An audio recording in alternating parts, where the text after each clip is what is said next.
Pre-workout versus coffee. That's an interesting one. Let's jump on in. What are pre-workout supplements? Pre-workout supplements are a mixture of ingredients designed to increase energy, focus, endurance, and strength. Often used to maximize workout potential. They are scientifically formulated to enhance workouts. Often used by athletes and fitness enthusiasts. They typically have 4 main ingredients. Creatine, which is naturally found in your muscle cells, which increases adenosine triphosphate levels, improving energy during heavy lifts. Studies show creatine is safe and effective for muscle growth. The next ingredient is beta-alanine, which is an amino acid which buffers acid in the muscles. It delays fatigue, allowing for longer workouts, but it may cause a tingling sensation in some people. They also can contain amino acids, your BCAAs, branch-chained amino acids, which are essential for muscle recovery and growth, and they can all be found in protein-rich food. They also contain artificial sweeteners, but the main ingredient they contain is caffeine, and I know somewhere else you can get caffeine, a more natural source of your caffeine.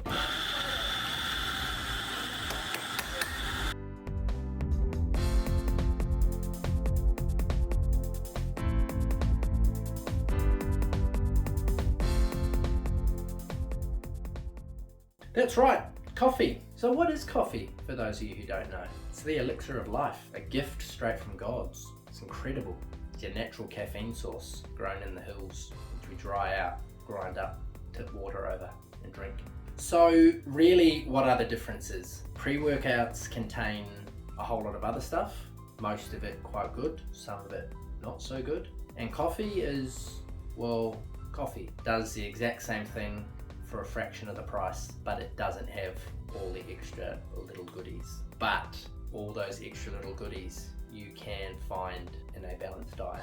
So is pre-workout really worth it? So the potential benefits of pre-workout: enhanced performance, energy, and recovery. And it is supported by heaps of scientific studies. So yeah, most pre-workouts are pretty good. But what are the drawbacks? So there's some possible side effects like the jitters. Some people get stomach issues and sleep disturbances, and some of them do contain artificial ingredients with unknown long-term side effects. Let's look at our pros and cons of good old regular coffee. It's a natural caffeine source, it's cost effective, and it's widely available. And it does contain antioxidants and a few other little health benefits. So it does offer similar caffeine benefits to pre-workouts, but without all the little bonuses. So look, my intention isn't to really bash on pre-workout. I've never really bothered with it because I've got a balanced diet and I'm getting all the other things, and I don't really like the face tingles. I mean, I'm a huge fan of coffee. I'm potentially quite biased in this debate because my wife and I did own a specialty coffee shop for a few years. We've got all the gizmos with our filtered coffee. I love making my coffee. I love grinding my beans, weighing it all out. I just love it. So for me, coffee is good enough. I don't need all the other things. I don't need the extra expense. I buy a shitload of coffee anyway, so why would I spend more money on something else? It's more or less just doing the same things for me. But I know there's plenty of you out there that don't like coffee, and honestly, there's plenty of people that just don't do well with caffeine. At the end of the day, you don't need a pre-workout. You don't need a stimulant to get yourself excited and good to go for exercise. It's just another way that the supplement industry is trying to make money. Yeah, they're good, they do a job, but you don't need them.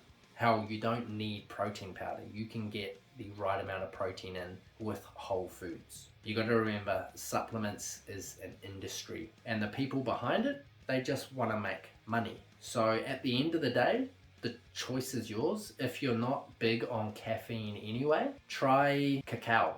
I got a video here where I spent a bit of time doing cacao over coffee, and that was a cool little experiment.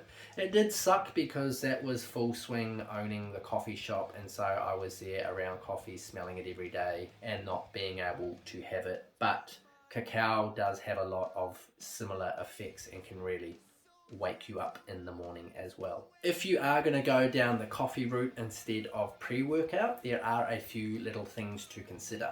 The first is timing. Your peak levels after consuming coffee is going to be about 30 to 60 minutes afterwards. Timing is important if you want to get the benefits come your workout. Play around with that a little bit though, because that is just kind of a rough guide. Remember, we're all different shapes and sizes, we've got different metabolisms, so do play around with that a little bit if you want to get the optimum effect.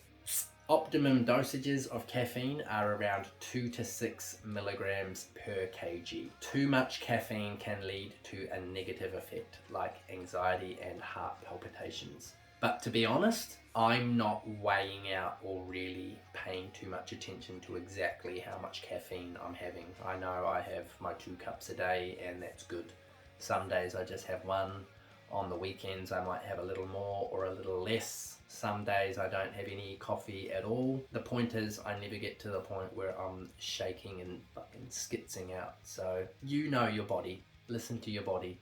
If you're shaking and feeling too strung out, then you probably had a little bit too much. So look, really, there's not a huge sort of comparison to do. Look at what works for you. Look on the label. If there's something on the label that isn't those couple of ingredients I mentioned earlier, caffeine, creatine, beta-alanine, and BCAAs. If there's anything that's not those 4 things, make sure you research exactly what that is. Hell, you should be doing that with everything. Read the ingredients on anything. If there's too many ingredients, it's probably not good for you. If there's a whole lot of numbers or there's just big long scientific words that you don't understand, ask Google.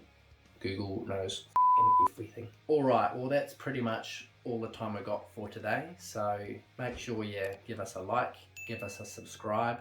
Check out this video here where I'm comparing pre-workout to creatine, and get your free copy of my ebook, Train Wherever You Want. It's my complete guide to everything you need to know about training when and where you want. How you should be splitting up your muscle groups, how to put together a program. I've also got some dynamite nutrition tips in there, and the most important part, how to build the habits that you need to establish the discipline to stick to a routine. Because at the end of the day, it doesn't matter how fancy the routine is, it doesn't matter how expensive the meal plan was. If you don't have discipline, you will fail again.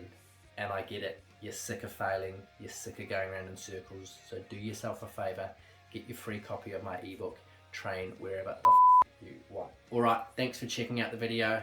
I'm Stefan Bradley from Grizzly Functional Training, and I'll see you on the next one.